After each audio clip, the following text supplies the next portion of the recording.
Process, process या प्रक्रिया। धोनी को हम सभी जानते हैं। धोनी ने एक इंटरव्यू में कहा था कि process is more important than the results. If we take care the process we will get the results.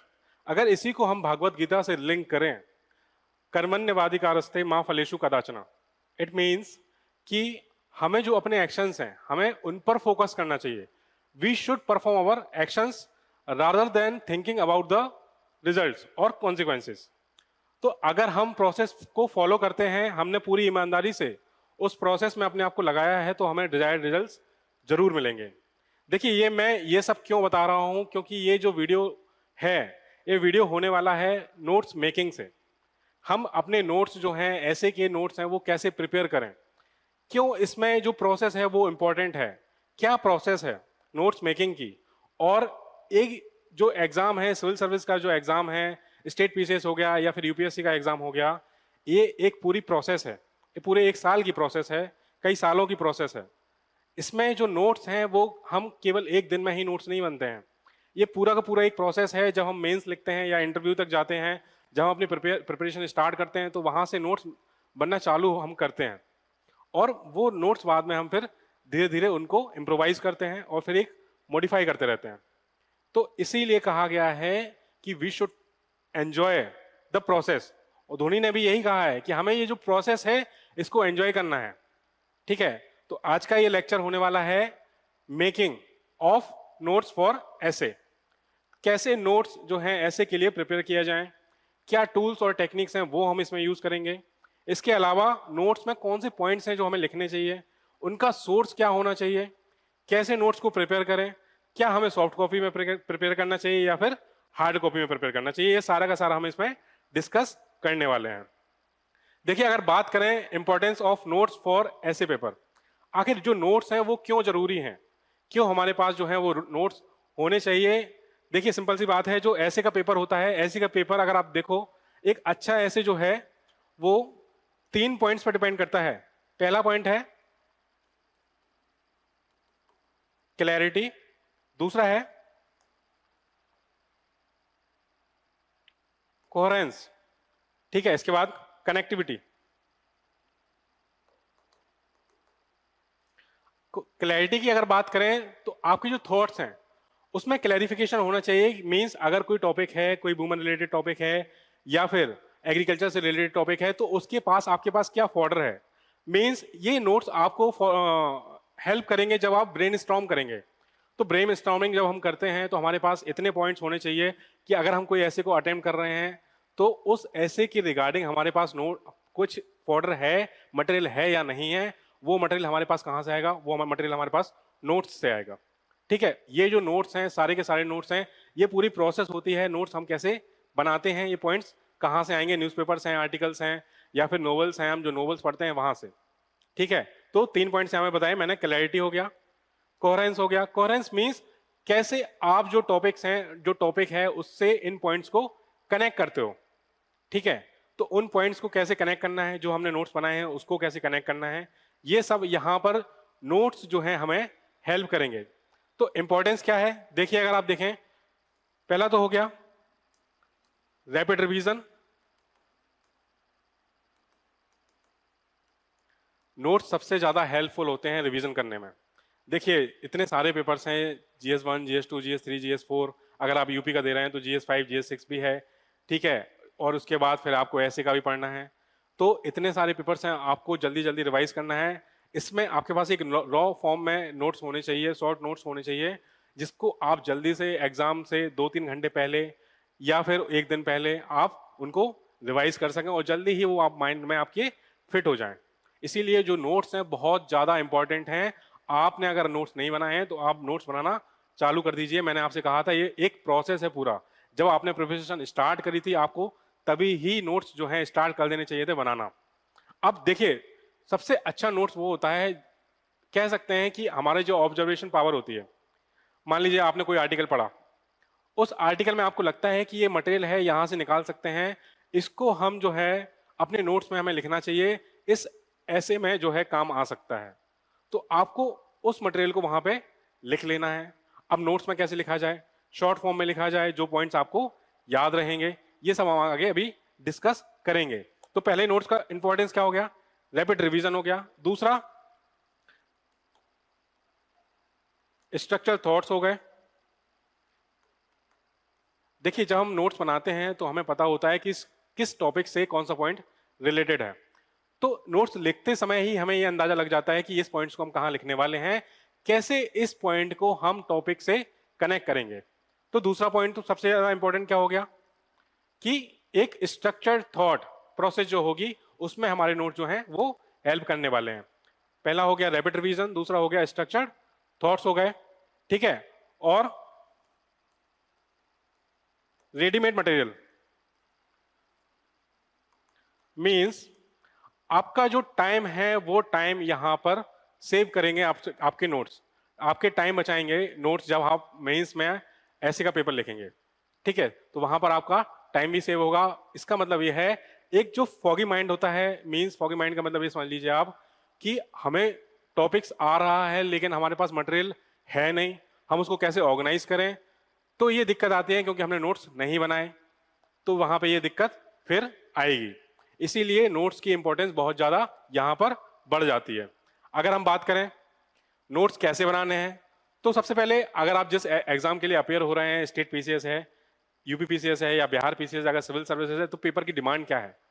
अगर आप पेपर के प्रीवियस क्वेश्चंस देखें तो पेपर की उसमें डिमांड क्या है, किस तरह के क्वेश्चंस जो हैं उसमें पूछे जा रहे हैं, किस तरह के टॉपिक्स जो हैं उस पेपर में आ रहे हैं, क्या फिलोसफिकल एग्जाम टॉपिक्स आ रहे हैं। स्टेट पीसीएस की अगर बात करी जाए तो देखिए, अगर बिहार पीसीएस है तो बिहार पीसीएस में बिहार प्रोवर्ब्स जो तीसरा सेक्शन होता है उसमें बिहार प्रोवर्ब्स होते हैं। तो बिहार प्रोवर्ब्स अगर हमने शॉर्ट नोट्स में कहीं लिख रखे हैं, अगर वही का वही उस पेपर में टकरा गया तो फिर मजे ही मजे हैं। उसमें टाइम इतना किल नहीं होगा, हमें सोचना ही नहीं पड़ेगा, सीधा ज्यादा हम वहां जाके उसको लिख सकते हैं, ठीक है। तो ये हो गया कि पेपर जो प्रीवियस क्वेश्चन है उनको हमने अच्छे से एनालाइज कर रखा है, ठीक है। अगर इसके बाद बात करें कि हमें कौन से पॉइंट्स जो है वो इंक्लूड करने हैं और पॉइंट्स कहां से इंक्लूड करने हैं, हमारा सोर्स क्या होगा। तो पहला सोर्स तो हो गया न्यूज़पेपर्स। देखिए चाहे द हिंदू हो, इंडियन एक्सप्रेस हो गया, ठीक है।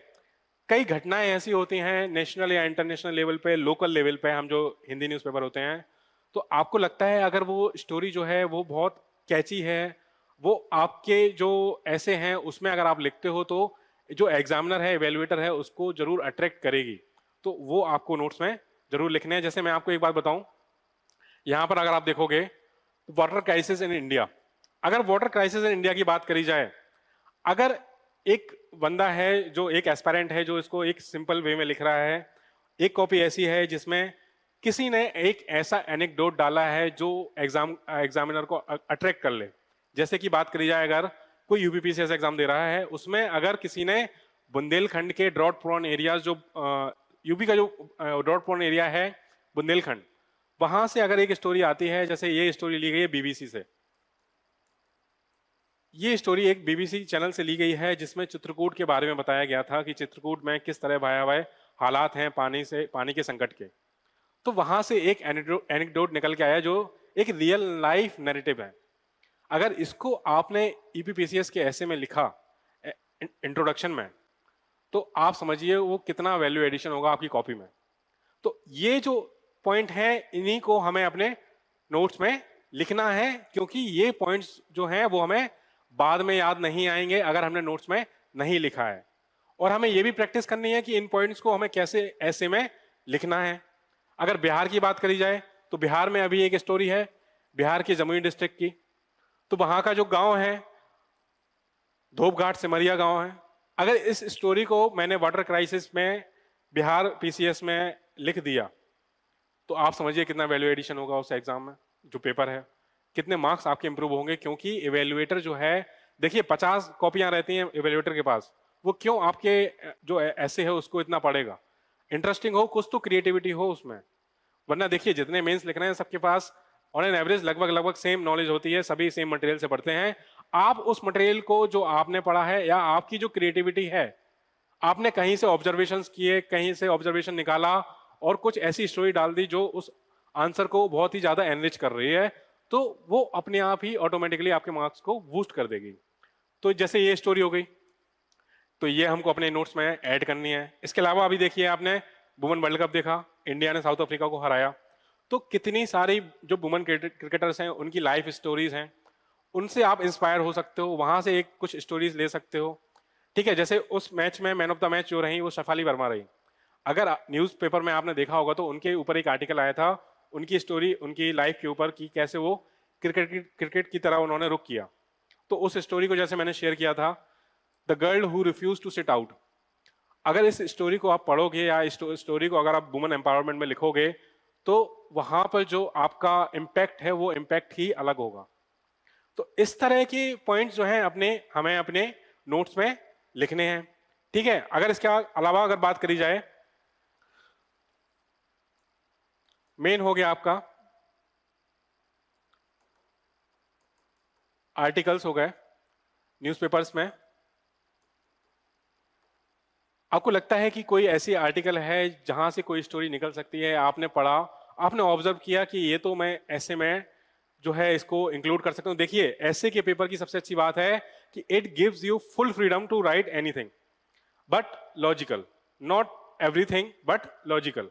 ये एक ऐसा पेपर है जो आपको पूरी आजादी देता है अपने आप को एक्सप्रेस करने की वेल आर्टिकुलेटेड मैनर में। ठीक है, तो ये इस पेपर की सबसे अच्छी खास बात है। काफी इंटरेस्टिंग पेपर इसीलिए भी है, ये आपकी एक ऑब्जर्वेशनल पावर को भी बताती है कि आपने क्या क्या चीजें ऑब्जर्व करी हैं और उसको कैसे प्रेजेंट किया है। ठीक है, तो यहां पर हो गया आर्टिकल्स हो गए, या फिर नोवेल्स हो गई।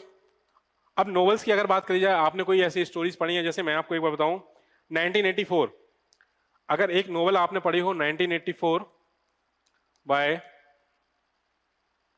George Orwell. जॉर्ज ऑरवेल, देखिए ये जो नोवेल थी ये उस टाइम पे लिखी गई थी जब सोवियत यूनियन में सर्विलांस वगैरह था, या फिर हम कह सकते हैं उस स्टालिनिज्म उस और डिक्टेटरशिप थी, उस टाइम पर ये नोवेल लिखी गई थी। तो इसको एक तरह से सेंसरशिप इसको लगी थी।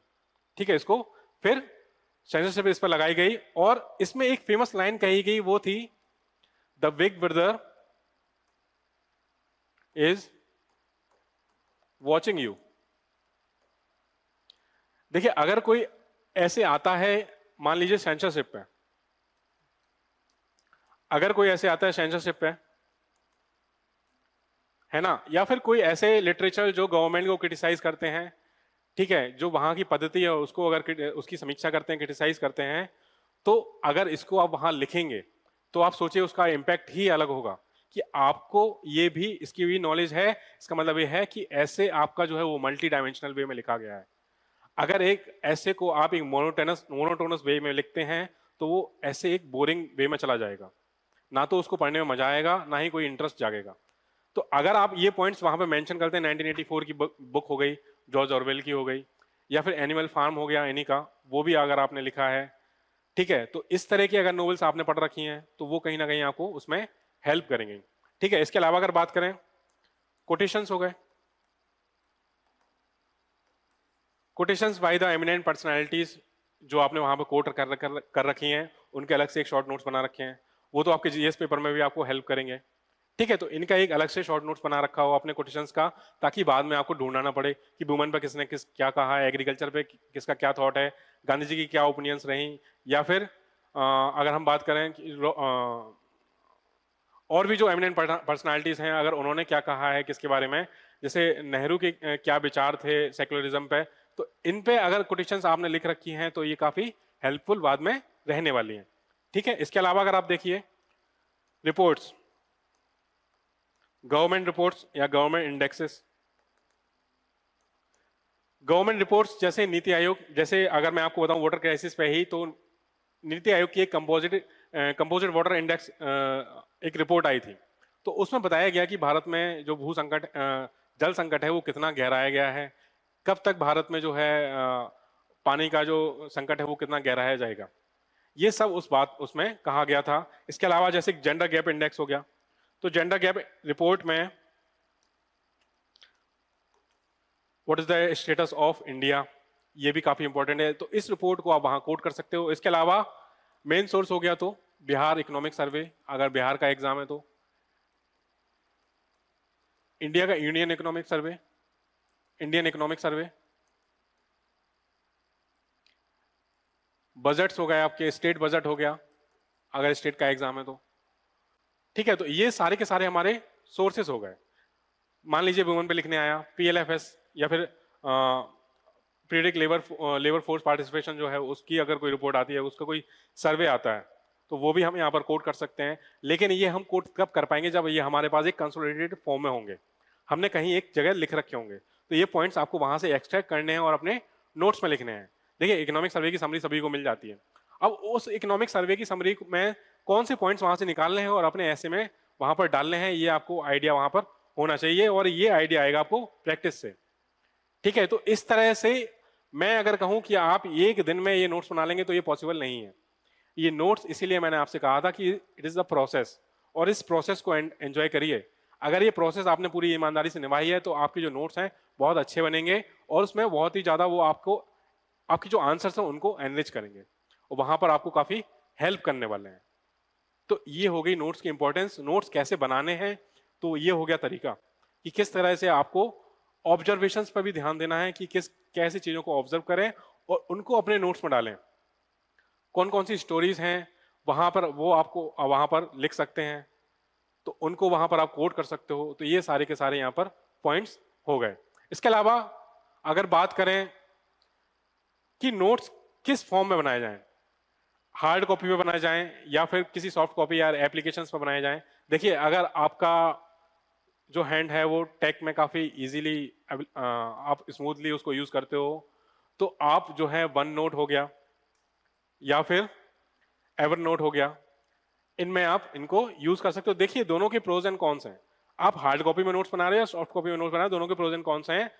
सबसे बड़ा बेनिफिट जो है वन नोट पे या एवर नोट पे नोट्स बनाने का वो ये है कि आप उनको करंट डेली उसको अपडेट कर सकते हो। मान लीजिए आपने कहीं पर बहुत सारी लाइनें लिख दी नोट्स में, आपको लगता है कि ये जो लाइनें हैं ये तो यूजलेस हैं, इनको हटा के मैं एक लाइन में जो है कंपाइल कर सकता हूं और नोट्स को शॉर्ट कर सकता हूं। तो ये यहां पर इजीली हो सकता है। आपको लगता है कुछ और ऐड करना है तो आप वहां पर तुरंत वहां पर ऐड कर सकते हो, किस टॉपिक में कहां पर कुछ ऐड करना है। ये तो हो गए आपके बेनिफिट्स अगर आप सॉफ्ट कॉपी की बात करें। अगर बात करी जाए कि इसमें ड्रॉबैक क्या है, ड्रॉबैक है किसी को आई सेंसेशन होता है, ठीक है। आपको लगता है कि आप इतनी देर सिस्टम पर नहीं बैठ सकते हो, आप इतना काम नहीं कर सकते हो सिस्टम पर, तो फिर आपको हार्ड कॉपी पर जाना चाहिए, ठीक है। हार्ड कॉपी का सबसे बड़ा बेनिफिट यह है कि आपको जो रियल एग्जाम लिखना है, ऐसे हो गया या फिर मेंस एग्जाम हो गया, वो आपको पेन कॉपी से लिखना है ना कि कंप्यूटर से, कीबोर्ड से तो नहीं लिखना है। तो सबसे बड़ा बेनिफिट ये है कि आपकी जो राइटिंग स्किल्स हैं वो इंप्रूव होंगी। मान लीजिए किसी स्टोरी को आपको लिखना है, उसको 4 लाइनों में शॉर्ट करना है, तो आप उस टाइम सोच के उसको थिंक करके वहां पर फिर लिख सकते हो, ठीक है। तो ये हो गए हार्ड कॉपी के बेनिफिट्स कि एक पेपर पेन जो कनेक्शन होता है वो आपका स्ट्रांग होता रहेगा पूरी प्रोसेस में। ये होते हैं बेनिफिट्स अगर हम हार्ड कॉपी में नोट्स बनाते हैं तो, ठीक है। तो ये सारे टूल्स हैं, वन नोट हो गया, एवन नोट हो गया, या फिर आपके पेपर कॉपी वाला सिस्टम हो गया, ठीक है। सबके अपने बेनिफिट्स हैं, सबके अपने थोड़े कुछ ना कुछ ड्रॉबैक्स हैं। ये आप पे डिपेंड करता है कि आप जो है इन नोट्स को कैसे जो है इसको बना रहे हो, किस पे आप ज्यादा फीजिबल हो। देखिए जो टॉपर्स के नोट्स हैं आप वहां पर हेल्प ले सकते हो, बिल्कुल सही बात है, बट उन नोट्स को आप अपना नोट्स नहीं समझ सकते हो। इसका मतलब कहने का मतलब ये है कि आपके जो नोट्स हैं वो पर्सनल नोट्स होते हैं, मींस आप अपनी लैंग्वेज में ही समझ सकते हैं अपने नोट्स को। मैं अगर नोट्स लिखता हूं तो वो नोट्स मेरे लिए हैं, ना कि किसी और के लिए। आप उससे कुछ हेल्प ले सकते हैं कहां कहां कैसे नोट्स बनाने हैं, लेकिन no should be in our own language, ठीक है। हमारी खुद की भाषा में ही लैंग्वेज सॉरी जो नोट्स हैं वो होने चाहिए, वह तभी वो बेनिफिशियल होंगे आपके लिए, क्योंकि वो तब आप जो है उसको ज्यादा रिवाइज कर पाएंगे, ठीक। तो अगर बात करी जाए इसमें तो नोट्स जो हैं या तो अगर आप हार्ड कॉपी बना रहे हो, ठीक है, तो बेनिफिशियल है कि आपकी जो हैंड राइटिंग सॉरी जो आंसर राइटिंग यहाँ पर जो राइटिंग स्किल्स हैं वो आपकी काफी इंप्रूव होंगी। अगर आप शॉर्ट कॉपी बना रहे हो तो यहाँ पर जो है सॉफ्ट कॉपी अगर आप बना रहे हो तो यहाँ पर आपके जो अपडेशन जो है, आप जो अपडेट करना है वो आपको यहाँ पर आसानी से अपडेट यहाँ पर हो जाएगा, ठीक है। तो ये होगा इसके बेनिफिट्स बाकी मैंने आपको जो बताया कि आपको सोर्सेज कहाँ से लेने हैं, तो सबसे बड़ी बात है, सबसे पहली बात है वो है न्यूज़पेपर्स हो गए, आर्टिकल्स हो गए, न्यूज़पेपर्स हो गए, फिर नोवेल्स हो गई, रिपोर्ट्स हो गए। इनको आप जो है अपने नोट्स में जरूर लिखिए। कोटेशंस हो गई। इसके अलावा एक पॉइंट अगर आप देखो तो बेसिक डेफिनेशंस, बेसिक डेफिनेशंस में अगर बात करी जाए, जैसे जेंडर इक्वालिटी क्या होती है, या फिर जस्टिस क्या होता है, इक्वालिटी क्या होती है, जेंडर इक्वालिटी क्या होती है, जेंडर इक्विटी क्या होती है, ये सारे, या फिर अफर्मेटिव एक्शंस क्या होते हैं, ये सारे के सारे कीवर्ड्स हैं। अगर हम बात करें इकोनॉमी में, तो इकोनॉमी में अमर्त्य सेन की जो कैपेबिलिटी अप्रोच है वो क्या होती है, उसको हम कैसे आंसर में इंक्लूड कर सकते हैं। या फिर जैसे ही रिसेंटली अभी बिहार में SIR हुआ, स्पेशल इंटेंसिव रिवीजन, उसको हम कैसे डाल सकते हैं। ठीक है, ये सारे के सारे आपके बेसिक पॉइंट्स हो गए। बेसिक डेफिनेशन में बात करी जाए, SDG क्या होता है, SDG को कैसे इंक्लूड किया गया, कौन कौन से SDGs हैं, कौन से ईयर में इंक्लूड किया गया, तो वहां पर एक डेफिनेशन हो गई। या फिर मल्टी डायमेंशनल पॉवर्टी, तो मल्टी डायमेंशनल पॉवर्टी को कैसे वर्ल्ड बैंक डिफाइन करता है, क्या उसकी जो लिमिट है वो लिमिट कितनी है, कितना थ्रेशोल्ड लेवल या वैल्यू है वो कितनी रखी गई है। तो यहाँ पर ये मल्टी डायमेंशनल पॉवर्टी की एक डेफिनेशन अगर आप लिख लीजिए तो आपको रिवाइज करने में भी आसानी होगी। ये आपके इवन आपके GS पेपर में भी हेल्पफुल रहेगा। तो ये तो हो गई बेसिक डेफिनेशंस। आपको जहां लगता है, जैसे एग्रीकल्चर हो गया, अगर एग्रीकल्चर रिफॉर्म्स में कुछ बेसिक डेफिनेशंस हैं वो आपने वहां पर लिख लिया। अब जैसे एग्रीकल्चर रिफॉर्म्स में अगर बात करी जाए, तो 1965 में जो शास्त्री जी ने PL 480 वाला जो मुद्दा था, US से जो हम इंपोर्ट करते थे, उसके बाद फिर ग्रीन रिवॉल्यूशन आया, फिर हम एक नेट एक्सपोर्टर बन गए हैं, even we are leading in some food grains also in all over the world. तो इसको पॉइंट को कैसे कनेक्ट करना है, अगर मैं कहूँ आपको AI रिवॉल्यूशन या इंडिया AI मिशन, तो इंडिया AI मिशन पे कुछ आर्टिकल्स अभी आए थे, गवर्नमेंट का ये जो है स्कीम, यहाँ पर मिशन भी चल रहा है इंडिया AI मिशन का। इसमें आप एनेक्डोट कैसे डालेंगे, तो सिंपल सी बात है कि भारत एक ऐसे समय से भी गुजरा है जहां पर जो सैटेलाइट्स थे, जो रॉकेट्स थे, वो हमने साइकिल या फिर बुलक कार्ट पर हमने लेके फिर हमने उनको लॉन्च किया है, उनको फिर ले गए, फिर हमने लॉन्च किया है। और आज एक ऐसा जमाना भी है जब हम चांद पर भी हैं, हमारा चंद्रयान जो है वो चांद पर है और गगनयान भी लॉन्च होने वाला है। तो एक कंडीशन थी PL 480, उसके बाद हम नेट एक्सपोर्टर बन गए। उसके अलावा फिर अगर AI मिशन में बात करी जाए, तो हमारे पास जो बुलक कार्ट्स पर जो इसरो का जो सैटेलाइट्स और रॉकेट्स थे, उसके बाद अब हम आ गए AI में। तो ये एक जो जर्नी है, एक ट्रांसफॉर्मेटिव जर्नी रही है। तो ये आप कैसे कनेक्ट करोगे, क्योंकि ये आपने अपने नोट्स में लिखा है कि PL 480 उस कंडीशन में क्या था, बाहर में क्या कंडीशंस थे, तो वो आप वहां से कोट करोगे। इसके अलावा बुलक कार्ट वाला जो एग्जाम्पल था, वो अगर एग्जाम्पल आपने कहीं नोट्स में लिख रखा है, तो वो बाद में फिर आप जब रिकॉल करोगे तो फिर वो आप उस ऐसे में आप लिख सकते हो। तो इस तरह की जो पॉइंट्स हैं जो आपको लगता है बहुत यूनिक हैं, या आपको लगता है कि इनको वहां पर कनेक्ट किया जा सकता है ऐसे में, तो वो हमें आपको यहाँ पर लिखने हैं। और ये प्रोसेस धीरे धीरे ही आता है। तो इस प्रोसेस को एंजॉय कीजिए और इसमें ये ऐसे लिखिए कहां कहां से कौन से पॉइंट्स मिल रहे हैं। इसके अलावा अगर बात करें हम, देखिए ये एक MIB है, मार्क्स इंप्रूवमेंट बुकलेट। ऐसे की मार्क्स इंप्रूवमेंट बुकलेट, जितने भी मैंने आपको भी पॉइंट्स बताए, ऐसे को एनरिच करने वाले जो नोट्स हैं वो कैसे बनाए जाते हैं, ये ऑलरेडी नोट्स फॉर्म में है जो हमारी टीम ने प्रिपेयर किए हुए हैं। ठीक है, जैसे कि अगर वुमेन एम्पावरमेंट में बात करी जाए, कर्नल सोफिया कुरैशी, ठीक है, और व्योमिका सिंह, इनका क्या रोल रहा ऑपरेशन सिंदूर में, एक छोटा सा एनेक्डोट यहाँ पर इनसे रिलेटेड ये रहा। इसके अलावा अगर हम बात करें, अगर एनवायरनमेंट से रिलेटेड कुछ आता है और उसमें वुमेन एम्पावरमेंट आपको डालना है, तो पूर्णिमा देवी बर्मन, ठीक है, पूर्णिमा देवी बर्मन यहाँ पर क्यों है, क्योंकि times magazine women of the year 2025 को में इनको शामिल किया गया है। एक पॉइंट ये हो गया। या फिर दंगल हो गया। अगर बात करी जाए तो बिहार में सबसे बड़ी स्कीम जो है वो है जीविका, जीविका को कैसे कनेक्ट किया जाए ऐसे में। तो ये जो है MIB वो ऑलरेडी ऐसी डिजाइन की हुई है कि इसमें आपको मेहनत करने की जरूरत नहीं पड़ेगी, ये ऑलरेडी नोट्स फॉर्म में है। ठीक है, तो ये ऐसे मॉड्यूल जो हैं जो हमने टेस्ट सीरीज लॉन्च की हुई है GS और SA की, जिसमें लगभग 42 टेस्ट हैं, इंक्लूडिंग 8 ऐसे टेस्ट। इसमें आपको फुल लेंथ टेस्ट भी मिलने वाले हैं, प्लस आपको जो इसमें मॉड्यूल्स हैं अलग से 6 मॉड्यूल्स भी मिलेंगे जो अभी मैंने आपको दिखाया है ये नोट्स फॉर्म में, ये भी आपको उसमें मिलने वाले हैं, जो कि नोट्स फॉर्म में होंगे, ऑलरेडी प्रिपेयर्ड हैं, इकोनॉमिक सर्वे वगैरह इन सब रिपोर्ट्स को सबको इसमें कंपाइल किया हुआ है।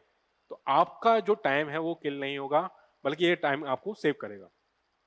तो अगर इस टेस्ट सीरीज की अगर बात करी जाए, तो ये टेस्ट सीरीज जो लॉन्च की गई है वो under the guidance of Ayush Krishna sir है। तो आपको पर्सनल गाइडेंस, पर्सनल जो 1-to-1 मेंटरशिप है वो यहाँ पर पूरी प्रोवाइड की जाएगी। बाकी यहाँ पर आप जो है टेस्ट सीरीज टेस्ट में प्रिपेयर कर सकते हैं, आंसर राइटिंग कर सकते हैं, ऐसे जो हैं ऐसे के टेस्ट भी आप यहाँ पर लिख सकते हैं, जो कि आपके आंसर्स और ऐसे को काफी एनरिच करने वाली है और आपको गाइडेंस भी करने वाले हैं आयुष कृष्णा सर। तो यहाँ पर काफी आपको हेल्पफुल होगी। ठीक है, इसके अलावा अगर आप बात करें, अगर आप चाहते हो कि आपको एक ऐसे में डेली आंसर्स लिखने हैं, डेली ऐसे लिखने हैं, तो हमारा कलाम पीसीएस जो चैनल है, आप कलाम पीसीएस चैनल पर हमसे जुड़ सकते हैं। जो हमारा ग्रुप है फ्री ऐसे आंसर राइटिंग का, वहां पर आप रजिस्टर कर सकते हैं टेलीग्राम पर। और उस जो टेलीग्राम है उसमें मंडे को, वेडनेसडे और फ्राइडे को ऐसे पोस्ट किए जाते हैं। आप एक विंडो में अपने जो ऐसे हैं वो सबमिट कर सकते हैं, उसके बाद फिर उसका मॉडल आंसर पोस्ट किया जाता है, उसको भी आप एनालाइज कर सकते हैं और बीच बीच में फेस टू फेस एवेल्युएशन भी होता रहता है। ठीक है, तो इसके बाद फिर जो नेक्स्ट वीडियो होगा उस नेक्स्ट वीडियो में हम बात करेंगे कि ऐसे की ड्राफ्टिंग कैसे तैयार की जाती है, क्योंकि ऐसे की जो ड्राफ्टिंग है वो बहुत इंपॉर्टेंट होती है। वो आपका माइंड सेट फ्रेम करती है, फिर जो थॉट प्रोसेस है उसको शार्पन करती है, कैसे हम ऐसे को फिर बाद में प्रेजेंट करने वाले हैं। तो ये हम देखेंगे नेक्स्ट वीडियो में। Thank you for watching this video.